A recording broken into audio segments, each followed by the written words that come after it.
विद्यार्थियों, रस में हम आगे करुण रस के संदर्भ में बात करते हैं। करुण रस जिसका कि अस्थाई भाव शोक है, जो विभाव, अनुभाव और संचारी भाव के संयोग से करुण रस के रूप में परिवर्तित होता है या करुण रस की जिससे निष्पत्ति होती है। और इसके उदाहरण स्वरूप जैसे जथा पंख बिन खग अति दीना, मन बिन फनि करिबर कर हीना, असमम जीवन बंधु बिन तोही, जव जड़ दैव जियावे मोही। यहाँ श्री रामचंद्र जी का जो मार्मिक और कारुणिक उनकी मनोदशा ऐसे समय में जबकि लक्ष्मण जी को मेघनाद के द्वारा शक्ति बाण से मूर्छा आ गई है और उनकी दयनीय स्थिति देखकर शोकाकुल राम के जो विलाप की दशा है वह इस प्रकार से दिखाई देती है, जिसमें कि अस्थाई भाव शोक, आलंबन, इसमें आलंबन जो कि इस पर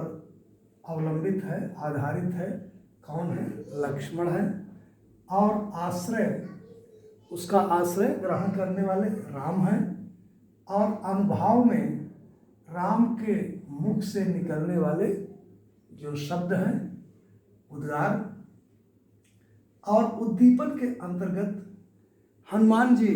का विलंब से प्रतीक्षा करते हुए ना आ पाना, विलंब होने की स्थिति में यहाँ पर उद्दीपन, और संचारी भाव के अंतर्गत चिंता है, व्याकुलता है और स्मरण इस बात का कि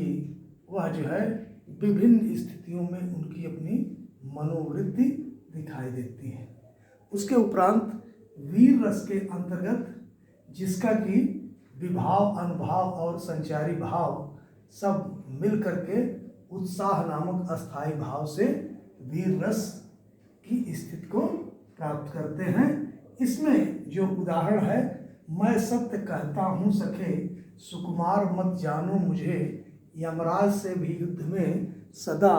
प्रस्तुत जानो मुझे, हे सारथे हैं द्रोण क्या, आवे स्वयं देवेंद्र भी, वे भी जीतेंगे समर में, आज क्या मुझसे कभी। यह कथन अभिमन्यु का है और इसके अंतर्गत इसका जो अस्थाई भाव है उत्साह है, आश्रय अभिमन्यु है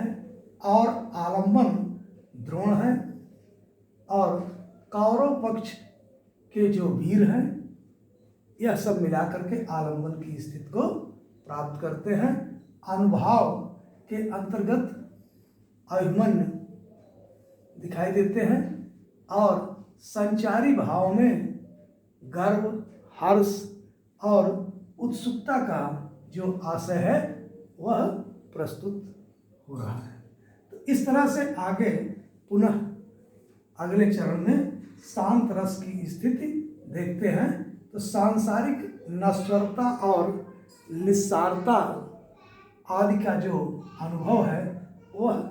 वैराग्य की उत्पत्ति में सहायक है। मानव को इन सांसारिक स्थितियों को देख करके वैराग्य उत्पन्न होता है, तो शांत रस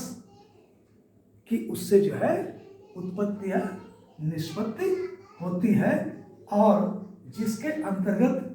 उसका अस्थाई भाव निर्वेद है और विभाव, अनुभाव और संचारी भावों की स्थितियां मिल करके उनके संयोग से शांत रस की प्राप्ति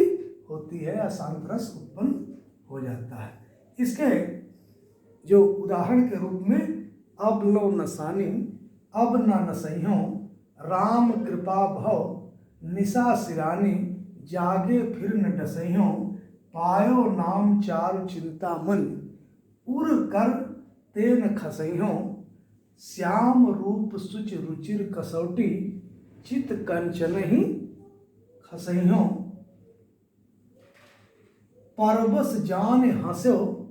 इन इंद्रिन, निज बस होय न हंसइयों,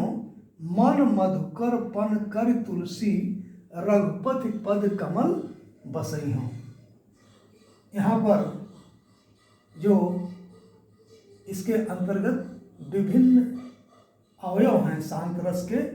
उसमें क्या है, निर्वेद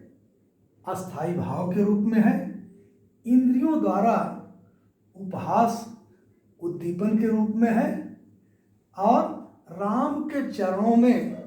जो प्रेम का भाव है, इसमें कहा जा रहा है ना कि मतलब श्याम रूप सुच रुचिर कसौटी, चित कंचन सहियों, और